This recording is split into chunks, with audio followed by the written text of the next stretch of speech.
नमस्कार। अजय चतुर्वेदी। बिहार का चुनाव पूरा हो गया, खत्म हो गया। अब इसके आगे पश्चिम बंगाल है और प्रधानमंत्री नरेंद्र मोदी ने बिहार की जीत से उत्साहित प्रधानमंत्री नरेंद्र मोदी ने ममता बनर्जी को भी चेतावनी दे ही दी। देना भी चाहिए।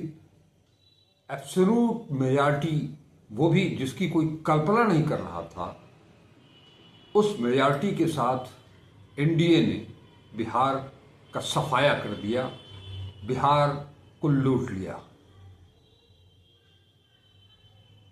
परिणाम घोषित हो चुके हैं, जैसा आप सबको पता भी चल गया होगा। फिर भी मैं आपकी याददाश्त को ताजा करते हुए उसकी सूचना आपको जरूर दूंगा।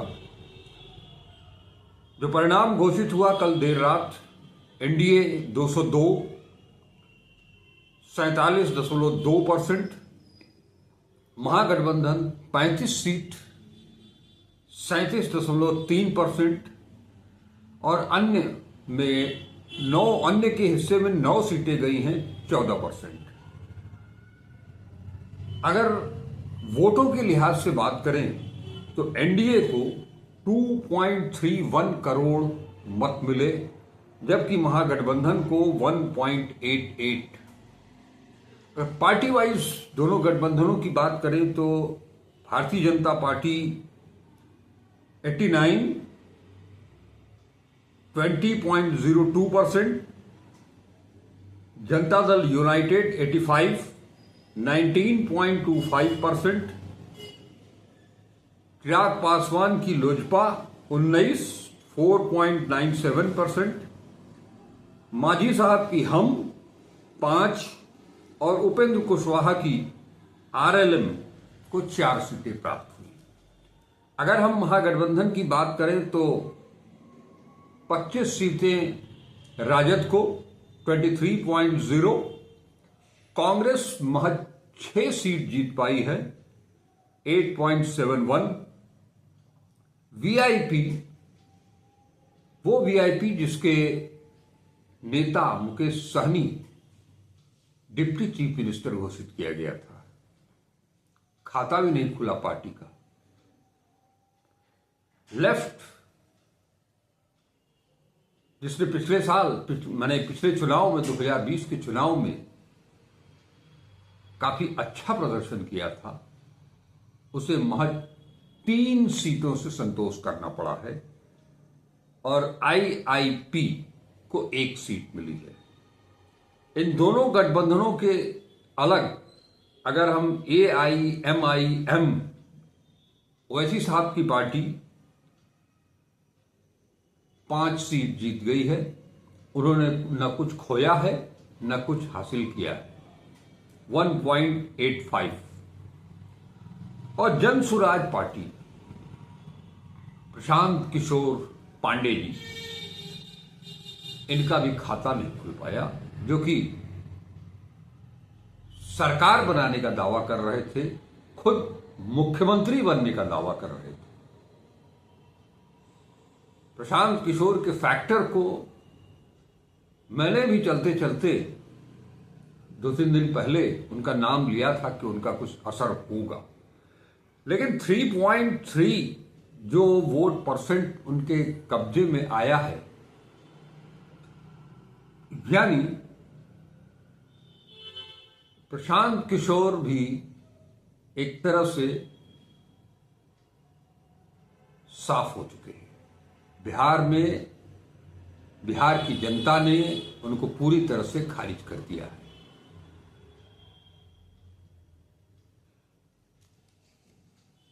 जैसा मैंने बताया कि एनडीए को बहुत बड़ा मैंडेट मिला है, और जैसा सोशल मीडिया पर बताया जा रहा है भाजपा की तरफ से, ये राहुल गांधी की 95th हार है। बात तो सही है, चुनाव दर चुनाव, चुनाव दर चुनाव, चुनाव दर चुनाव।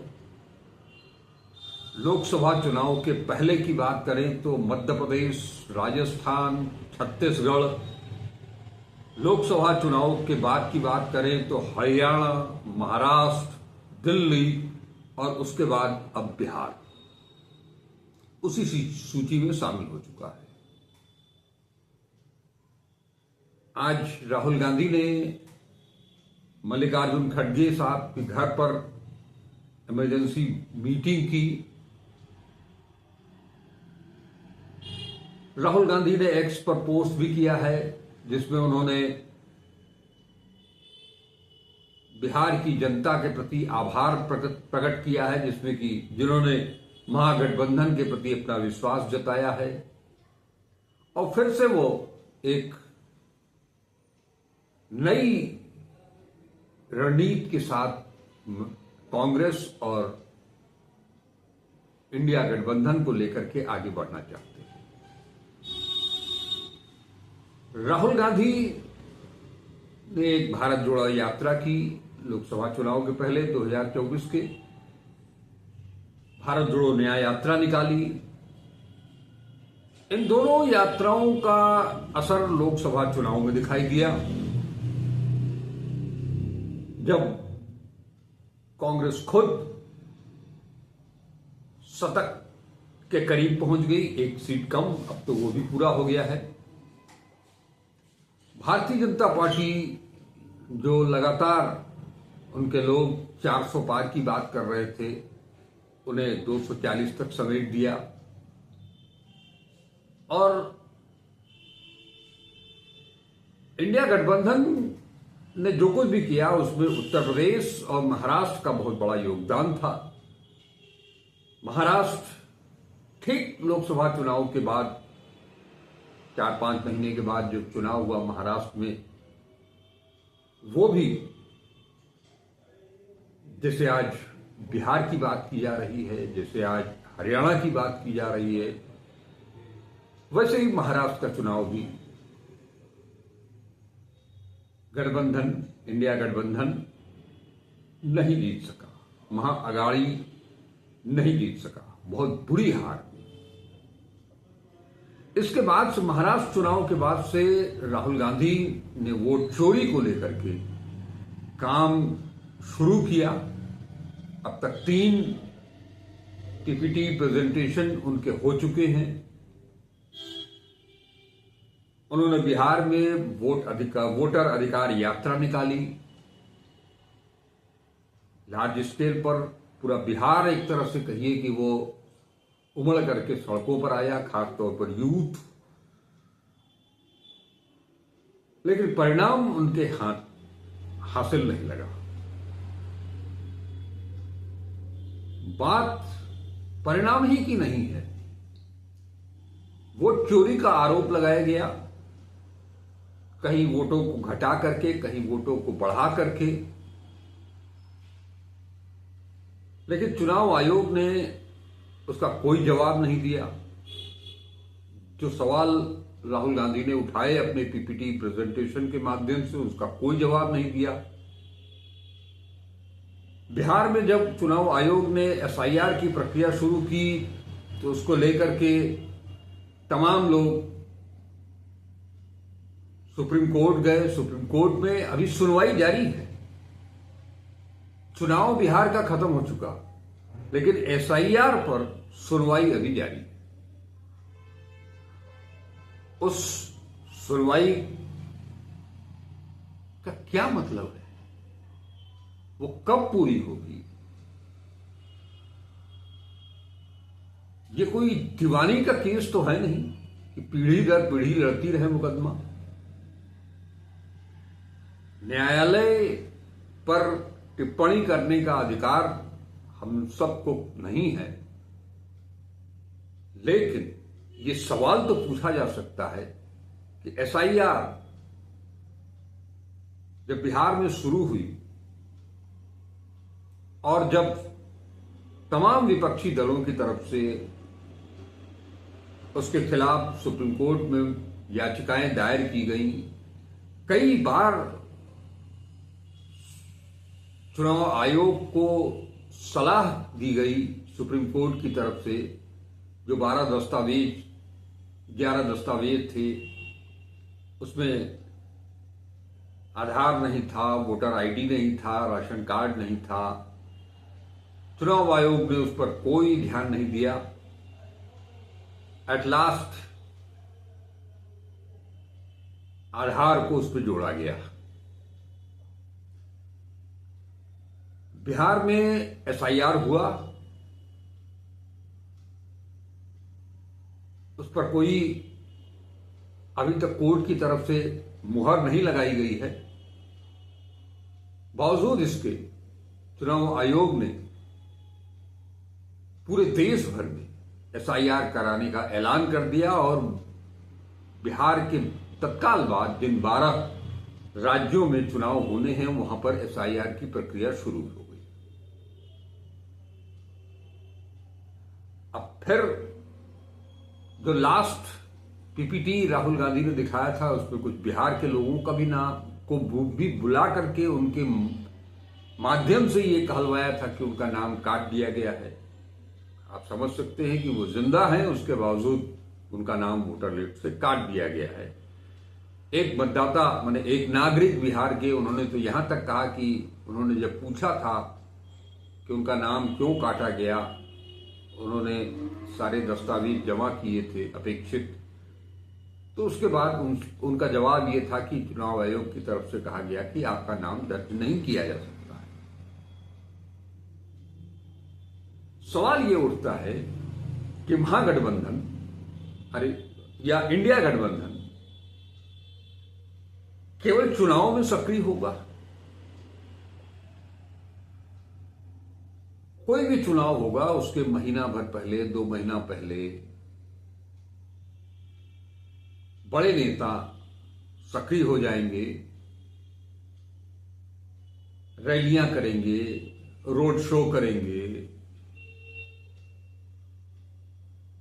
क्या इससे चुनाव जीत लिया जाएगा?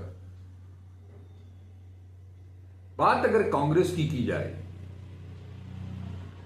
तो एक बात तो तय हो चुकी है कि कांग्रेस अब नवंबर का आधा महीना बीत चुका है। 2025 को कांग्रेस ने नव सृजन वर्ष घोषित किया था। इस नव सृजन वर्ष में बिहार में नेतृत्व परिवर्तन किया गया। राजेश राम को प्रदेश अध्यक्ष बनाया गया। जातीय समीकरणों के लिहाज से अब की बार राजेश राम अपना भी चुनाव नहीं जीत सके। इतना ही नहीं, बिहार का प्रभारी बदला गया। महाराष्ट्र से कृष्णा अल्लावरू को ले आया गया। अखिलेश प्रसाद सिंह को हटाया गया। उनके ऊपर ये आरोप थे अखिलेश प्रसाद सिंह के कि वो आरजेडी से आए हुए हैं, आरजेडी के स्लीपर सेल के रूप में काम करते हैं। तो उनकी जगह अल्लावरू को ले आया गया। अल्लावरू बिहार पहुंचे और बिहार पहुंचने के साथ ही उनकी टसल लालू परिवार से हो गई। महागठबंधन में लालू परिवार से, लालू यादव से, तेजस्वी यादव से उनकी तकरार। वो अपनी सीटें ज्यादा से ज्यादा चाह रहे थे। कांग्रेस किसी की पिछलग्गू पार्टी बन करके नहीं रहेगी, ठीक बात है। लेकिन यही अल्लावरू हैं जिनके ऊपर पैसे लेकर के टिकट बांटने का आरोप भी लगा चुनाव के दौरान। उसमें पप्पू यादव भी हैं, उनको भी जोड़ा गया। संगठनात्मक रूप से अगर कहें तो राजेश राम के ऊपर भी यह आरोप लगा।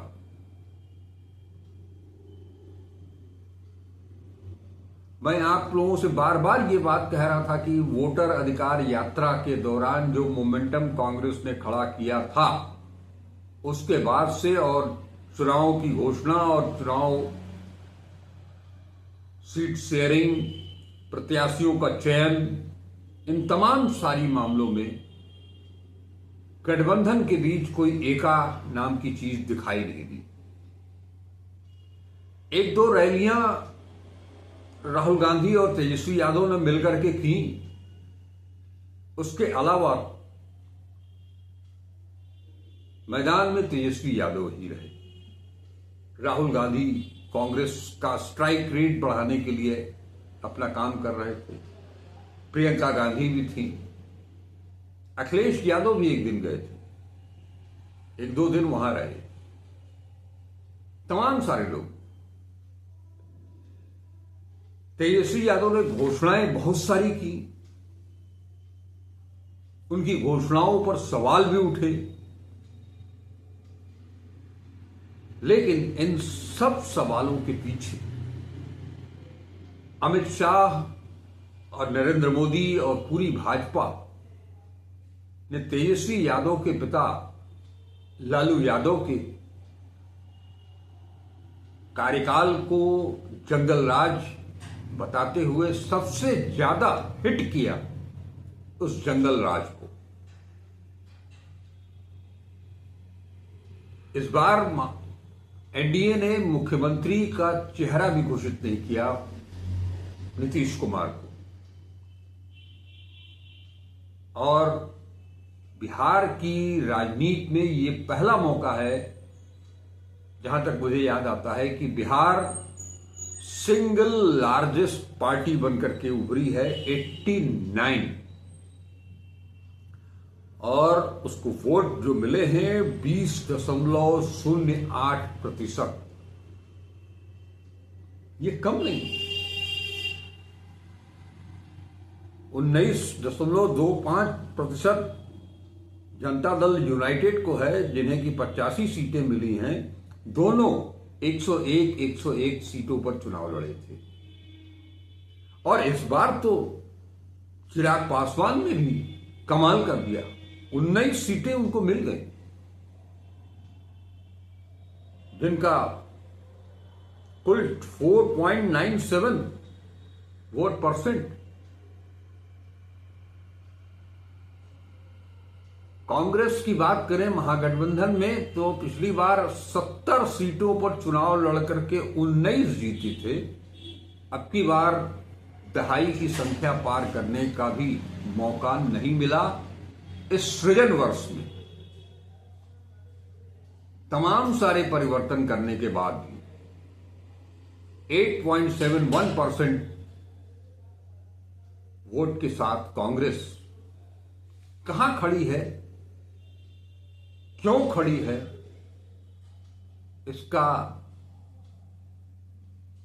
इसकी विवेचना, इसकी समीक्षा होगी। लेकिन एक चीज साफ है, मैं बार बार आप लोगों से कहता रहा हूं, और अभी भी मैंने कहा कि लोकसभा चुनाव के पहले राहुल गांधी ने भारत जोड़ो यात्रा निकाली, उसके बाद भारत जोड़ो न्याय यात्रा निकाली। दोनों को मिला करके अगर देखें तो 10,000 किलोमीटर वो चले। चुनाव से पहले बिहार की ही अगर बात करें तो बिहार में कांग्रेस ने जनवरी से लेकर के अक्टूबर तक क्या किया,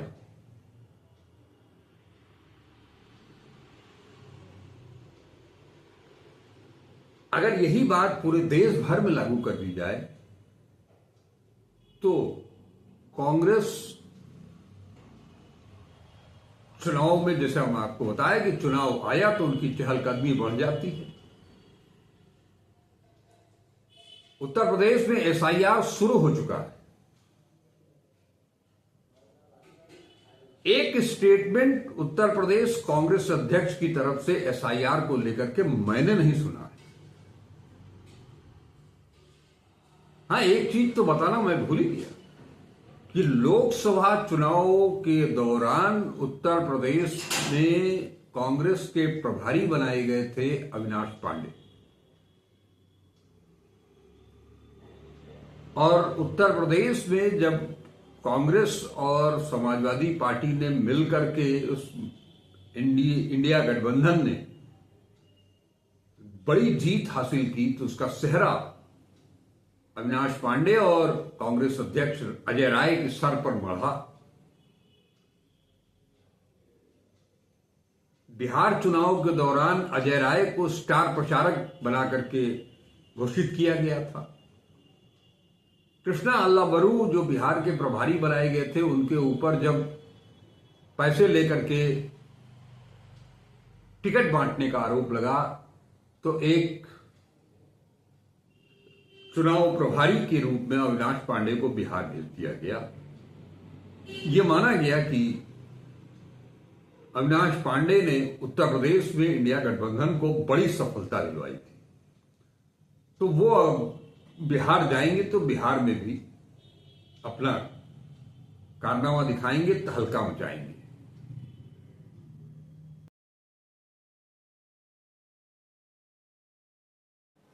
तो क्या ऐसा कुछ हुआ, कहीं देखने को मिला? मुझे तो नहीं देखने को मिला। अगर इतना ही वो काबिल व्यक्ति थे तो ऐन चुनाव के पहले उनको भेजे जाने का क्या मतलब हुआ? आपने दो दो चुनाव प्रभारी भी दिखाई दिए, बिहार प्रभारी और चुनाव प्रभारी, बिहार के चुनाव प्रभारी। उसका परिणाम क्या निकला? कहीं कुछ दिखाई दिया क्या? 4 सीट,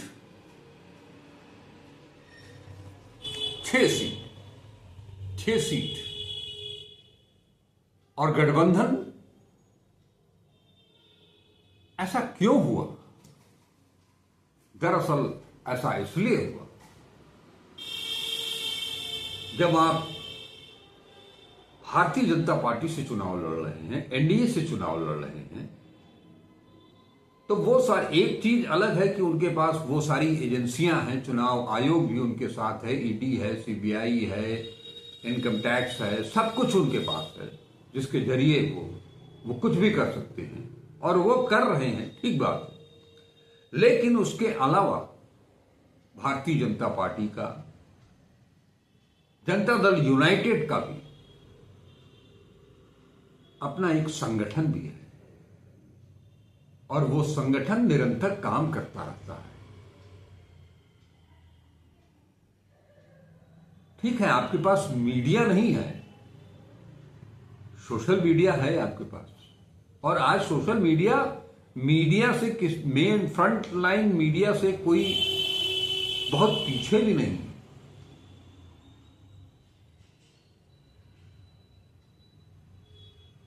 किसी भी मुद्दे पर, मुद्दों की देश में कमी नहीं है,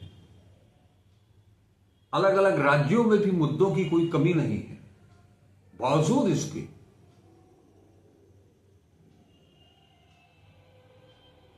कोई एक मुद्दा उठा करके कांग्रेस किसी भी राज्य में कोई अभियान चलाया आपने? अब बारी उत्तर प्रदेश की आ रही है। मैंने एक छोटा सा उदाहरण दिया कि एसआईआर की प्रक्रिया शुरू हो चुकी है। वाराणसी की अगर हम बात करें तो वाराणसी में एक प्राचीन बाजार को ध्वस्त किया जा रहा है। समाजवादी पार्टी वहां जरूर पहुंच रही है। चंदौली के सांसद आकर के व्यापारियों से बातचीत कर रहे हैं। कांग्रेस कहां खड़ी है? कांग्रेस केवल और केवल गांधी परिवार और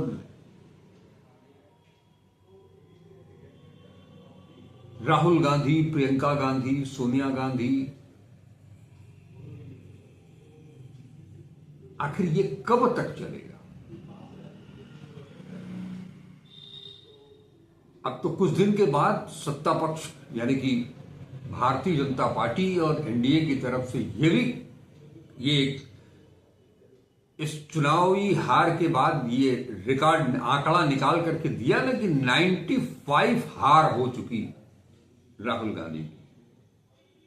हमने गिनती नहीं की है, ये उन्हीं का आंकड़ा मैं पेश कर रहा हूं, हम अपनी तरफ से नहीं कर रहा हूं। मुझे नहीं मालूम कि 2000 पिछले 21 सालों में, ये जरूर है कि मैं देखता चला आ रहा हूं, राहुल गांधी कांग्रेस को किसी एक राज्य में, कर्नाटक तेलंगाना को आप छोड़ दीजिए, हिंदी पट्टी की बात कीजिए, जहां उनकी जरूरत गठबंधन को होती है, जहां उनकी जरूरत, उनका सामना ठीक आमने सामने होता है बीजेपी से, वो आपसी गुटबंदी, एक दूसरे के पांव खींचने, धोबिया पाठ देने में ही लगे रहते हैं बड़े बड़े नेता। संगठन नाम की चीज को कभी खड़ा नहीं किया जा सका। बूथ स्तर तक के कार्यकर्ता कांग्रेस के पास आज भी नहीं है पूरे देश भर में। तो क्या इस तरह से आप चुनाव जीतेंगे?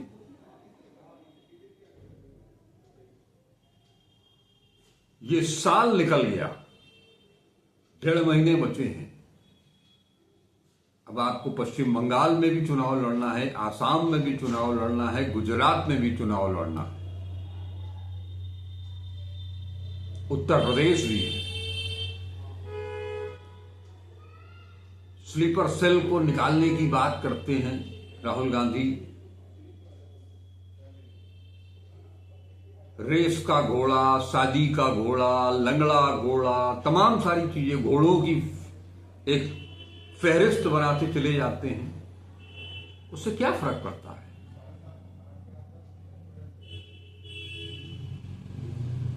आप राजनीति करने के लिए अगर आए हैं, सत्ता की राजनीति करनी है आपको, वोट की राजनीति करनी है आपको, तो नंबर चाहिए। नंबर से ही जीत मिलती है और सत्ता आती है। प्रधानमंत्री ने कल जीत के बाद गिना दिए, कहीं 35 बिहार का नाम लिया, उत्तर प्रदेश का नाम लिया, पश्चिम बंगाल का नाम लिया, गुजरात का नाम लिया, 30 साल, 35 साल, 40 साल, 50 साल। इसमें कोई गलत तो नहीं कहा, उन्होंने आंकड़े तो सही दिए।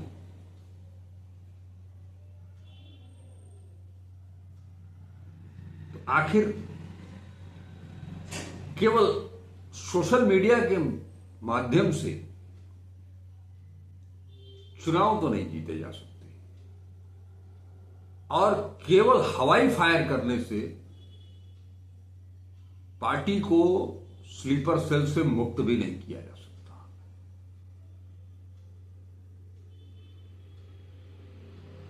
अब जरूरत कम से कम बिहार में तेजस्वी यादव को आज से ही एक नई शुरुआत करनी पड़ेगी, जीरो से। और इस शुरुआत में एक चीज का ध्यान, बहुत गंभीरता के साथ उस पर विचार करना होगा, उस पर उसकी रणनीति बनानी होगी कि जो आरोप उनके ऊपर, उनके पिता के ऊपर, पिता की कार्यकाल को लेकर के लगाए जाते रहे हैं, लगाए जा रहे हैं, उस साए से वो कैसे बाहर निकलेंगे, किस तरह से वो जनता के बीच ये भरोसा जता पाएंगे कि हम पिता पुत्र में काफी अंतर है। एक नई घटना भी हो गई, लालू परिवार की एक बिटिया, जिन्होंने उन्हें उनकी जान बचाने के लिए अपनी किडनी भी दी थी,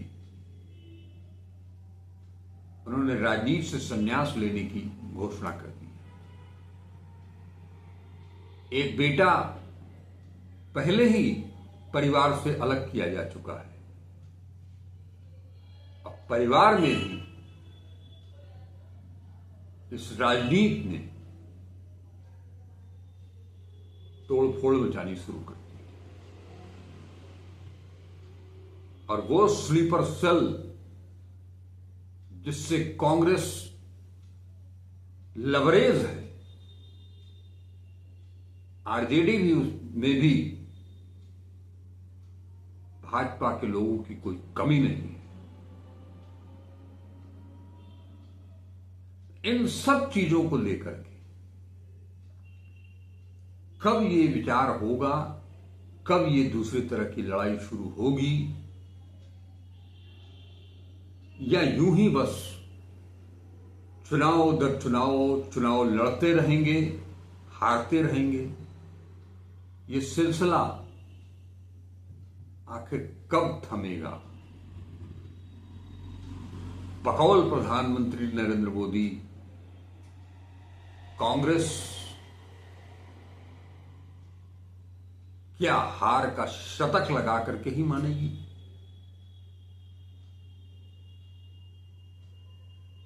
आज बस इतना ही।